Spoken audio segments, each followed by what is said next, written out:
PCN is brought to you in part by the following underwriters.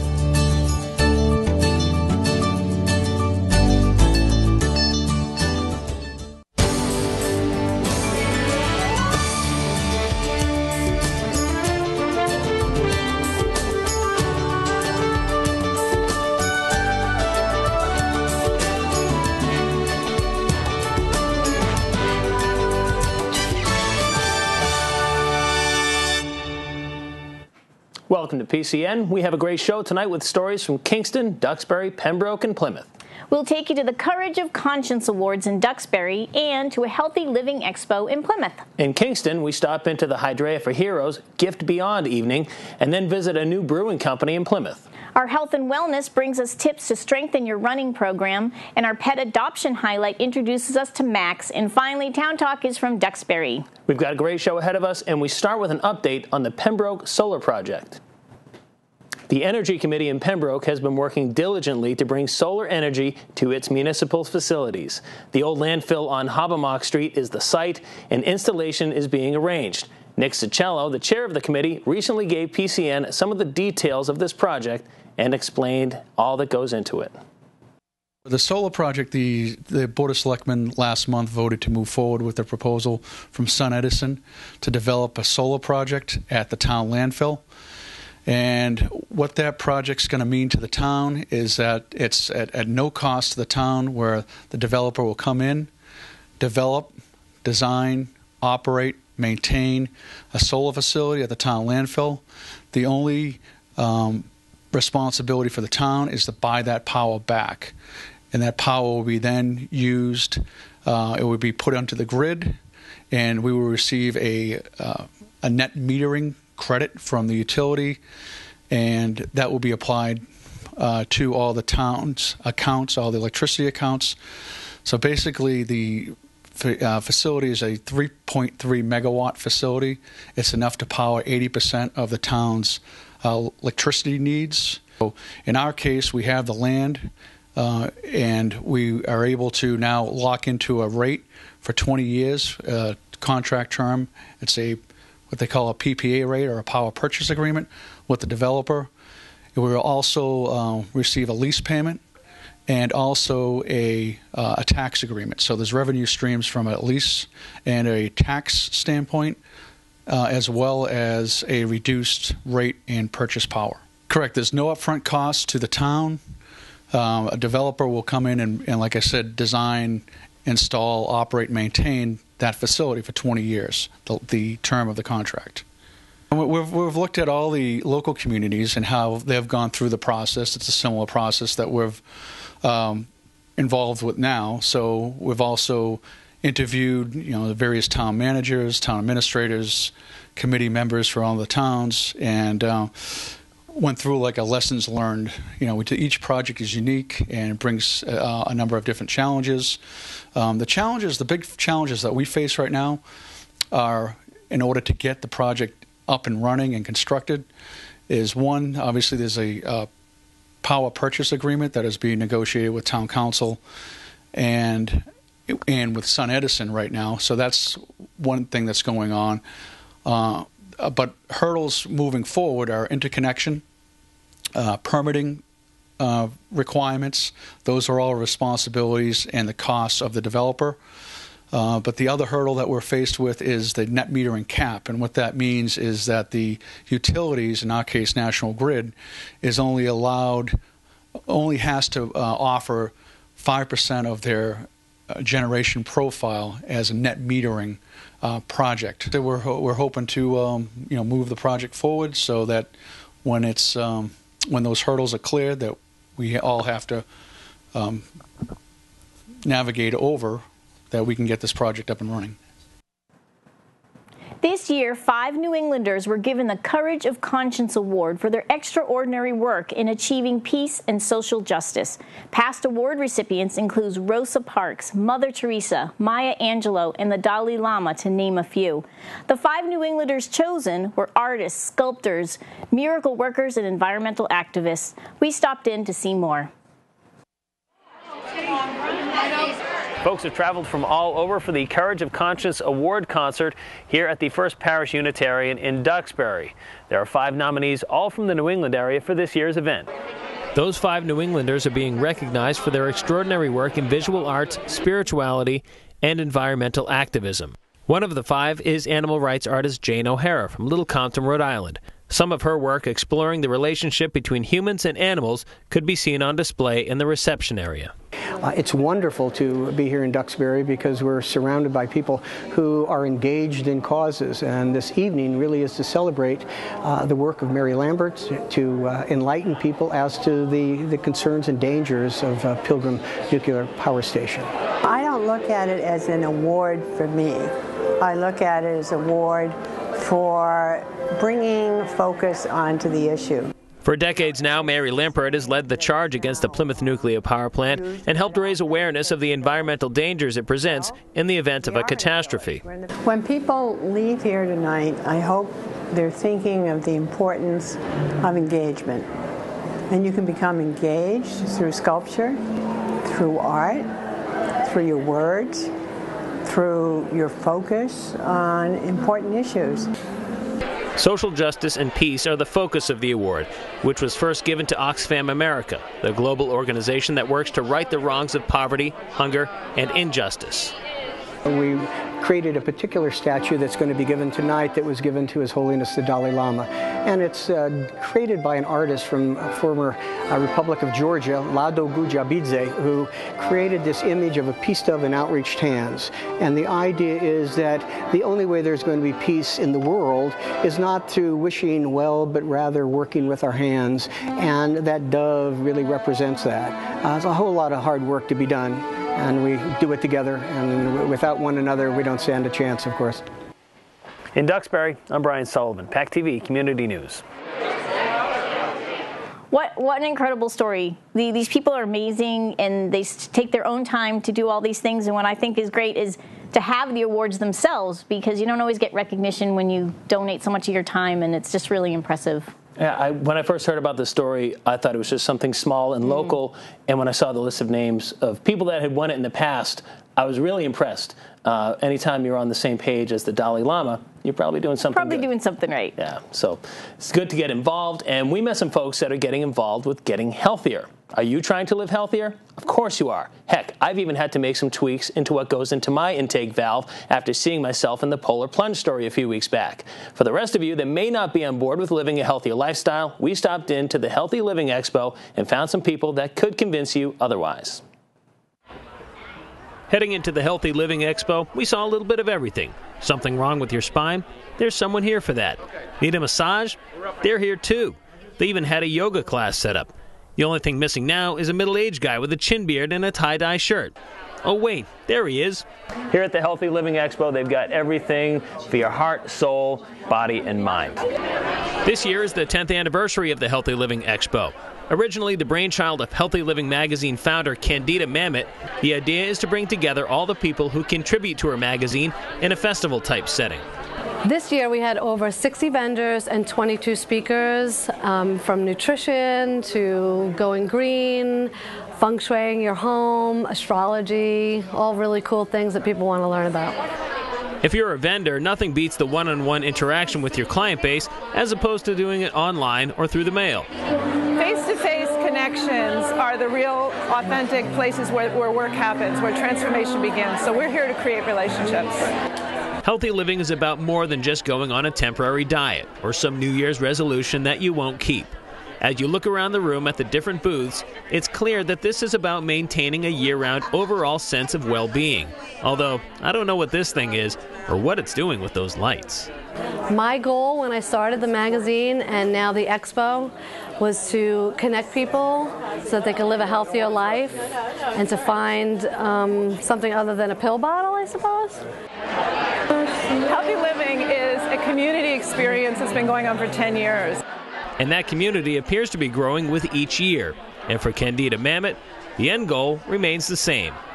My hope is that when people leave here, they have a sense of well-being, serenity, and a community that is just phenomenal. Reporting from Plymouth, I'm Brian Sullivan, PACTV Community News. Hydrea for Heroes is a nonprofit organization dedicated to providing resources and support to military men and women facing challenges and hurdles after transitioning back to civilian life. The organization held a fundraiser called The Gift Beyond, featuring spirit medium Mary Beth Sheehan. PCN was not able to bring cameras to the actual event, but we met up with the organizers beforehand. This event tonight is a fundraiser. We, of course, are, as a nonprofit, we are always in need of raising funds so that we can continue our mission work. And that's what tonight is all about, providing a fun and interactive opportunity that will also support our organization. Hydrea for Heroes is a nonprofit organization based in Plymouth, Mass. We serve veterans across southeastern Mass, and our goal is to provide adaptive housing renovations, vehicle modifications, specialized mobility equipment, and later this year we'll be launching a workforce training program, basically providing a support service for veterans who are in need of a helping hand.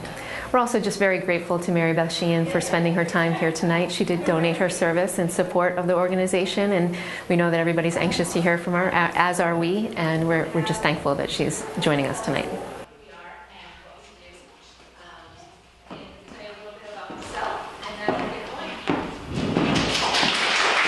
Tonight, I hope people leave here with some healing and some comfort in knowing that their loved ones are okay and that their loved ones are with them.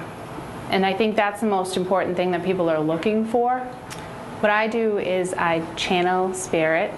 So people who have lost their loved ones, spirit knows enough to come through me to be able to send a message to them. So they use my body. I can feel how they passed. I can hear them. They show me what they look like, and I can relay a message to their family. This gift has been in my family for what we know of as 3 generations now. So I'm the third. I came from my grandmother on my father's side. Everybody has different abilities. Some people have psychic abilities. I'm more on the spirit medium side. Some people have visions in their dreams. We have a very intuitive family. I can feel the energy when the spirit comes through. I can feel it in my body, how they passed. I can see what they look like, sometimes, not always. And I can hear what they want to say to their loved ones. So it comes through very quick, and I'm able to relay it to their loved ones. What's most important about what I do is I want to get the validation for the person that it is their loved one, because there are a lot of mediums out there, and I know it's not your everyday job, and I think a lot of people think it's a con artist. And to me, it's not. I want to get the validation for the family member. I want to tell them what they look like. I want to be able to get something solid that only that person would know. Anheuser-Busch and Miller Coors used to have the beer market cornered. Now, as people's taste for lagers, pilsners, and pale ales have evolved, that market is being taken over by the everyman and every woman, so long as they have the drive, know-how, equipment, and time to craft their own beer. We found someone like that in Cedarville. Paul Nixon turned his barn into his own personal distillery, and he's ready to give the big brewers a run for their money. We stopped in to get a tour. The popularity of craft beer has seen a steady incline for the past couple of decades. Whether it's pale ale, stout, or lager, people love their specialty brews. In fact, they love them so much, regular folks are going ahead and making their own beers. Another trend that's on the upswing. Tucked away in a dirt road off of Route 3A, they've been brewing beer inside this barn now since April of 2014. Representing Plymouth Craft, Paula Marcoux put together a tour group of guys and gals all interested in getting a first-hand look at the process of making some tasty suds. This tour was the first of its kind for Independent Fermentation's founder, Paul Nixon, whose biggest challenge may have been the tight quarters for all of the onlookers. It's different. It's like giving one tour to, 15 people? So kind of had to keep it general, but then get in the specifics when people had questions. They had some good questions, too. Good questions like, when can we taste it? And they did, eventually. But first, they got a chance to see just what it takes to make that craft beer that they wanted to taste. We got everybody involved, which was nice. We can't always do that in a tour, but we had everybody help with grinding the grains and then particularly mashing in, which is stirring the grains into the water. So we had everybody take a turn on that. I said it was kind of like soccer practice where you make 2 lines and do your passing drills back and forth. So we had, people taking turns, 1 bucket for each pair of people. Worked out great. Paula Marcoux is no stranger when it comes to keeping it local with regard to what she eats and drinks. And that's something she likes about what the brewers here in Cedarville are doing. Most all their beers, they're made from malt and hops that come from Massachusetts, and that's pretty unusual these days. They're available only in local stores, and it's really fun for me to be able to buy a beer that's made right here and made of ingredients that come from right here. It's not something we could do just a few years ago. It's been exciting to buy beer from breweries that are around here, but from ingredients that come from here too, it's wonderful. Reporting from Cedarville, I'm Brian Sullivan, PACTV Community News. Yeah, for us, Brian, I think you're having way too much fun at your job. That's why I'm here. Well, tell me, what is it? Is it a quick story? But was it time consuming to make your own beer? Is it no? The process itself took way longer than I had to shoot, so I was able to kind of get a couple of shots of the fun stuff, right. the grinding and the stirring, but the actual process. Let me just say this: it's a little more fun to drink the beer than to make the beer. Yeah. Just from my end. And after all that beer drinking, you might want to think about a running program. Maybe. Our health and wellness segment is back with tips to strengthen your running regimen from Plymouth Fitness.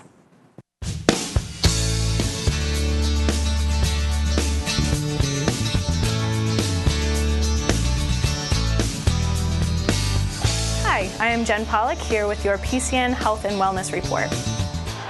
I've developed the Runner's Clinic for 6 weeks in which we train in a group type setting for 2 times a week. The first thing I'm looking to improve in the group type sessions is advancing your aerobic capacity. Every clinic session is different. Tonight we'll be doing 3 different things. We'll be doing partner work, we'll be doing ladder work, and we'll also be doing circuit training. With the partner work, they'll be doing 3 different things. We'll be doing bungee running, where I put a bungee cord on their stomachs and I'll be resisting them running, which helps with their drive. We'll be doing some planks with high fives, and then we'll also be doing some med ball sit-ups. Next, we'll be doing the ladders, where I'll have them do different drills through the ladder, which improves their neuromuscular development. Finally, we'll be doing the circuit training, so I'll have them do sprints with different type of strength exercises in between the sprinting. All current scientific research supports high-intensity training rather than high-volume mileage to produce the greatest improvements in running performance. The takeaway is to become a more efficient runner, prevent injury, and just feel better hitting your goals as far as running is concerned. Thanks for watching. This has been your PCN Health and Wellness Report. Our pet adoption highlight brings us to the Kingston Animal Shelter to meet Max. If you're looking for a dog that would love to be the center of your world, likes to go for car rides, short walks, and snuggles like a baby, then you need to meet Max. He's a 9-year-old Chihuahua Pug mix available for adoption at the Kingston Animal Shelter. Max is a very special boy. He gets along well with other dogs and cats. And for his little size, he has a lot of spunk and energy just waiting for that special someone. He laps up attention, loves to play, he's quick to learn new skills, and enjoys resting in his comfy bed with his favorite toy. Max has been diagnosed with a heart murmur, but a recent ultrasound showed good heart function and he doesn't need any medication. Max is neutered and vaccinated and just had a dental cleaning. For more information, contact the Kingston Animal Shelter directly by email at kaco1@comcast.net. Or go online to petfinder.com and search for the Kingston Animal Shelter with zip code 02364. Town Talk takes us to Duxbury Town Hall for an update.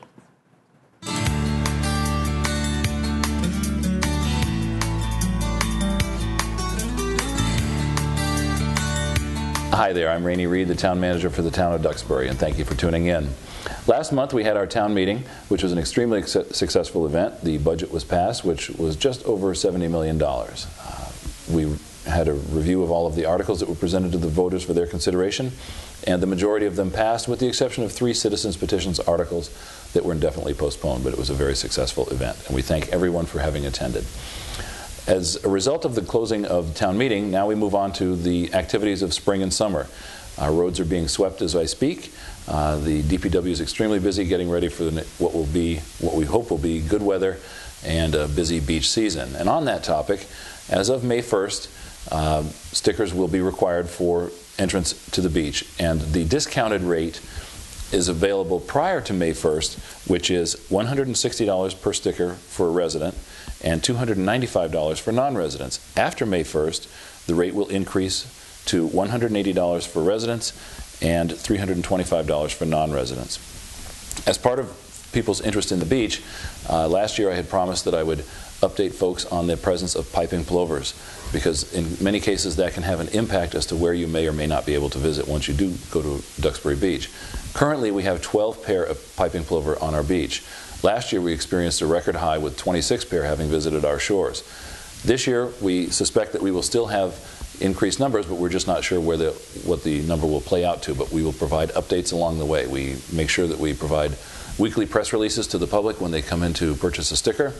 We get the message out through this fine program and also on WATD, so that we can make sure that people know exactly what the bird count is and where the birds are located and what kind of an impact that could have on their visit to the beach. Also, I wanted to let folks know that Duxbury's annual spring litter sweep will be occurring on May 2nd from 8 a.m. to 4 p.m. Trash bags are available at the Tarkiln building on Summer Street in Duxbury, and all trash must be dropped off at the Tarkiln building that Saturday, May 2nd by 4 p.m.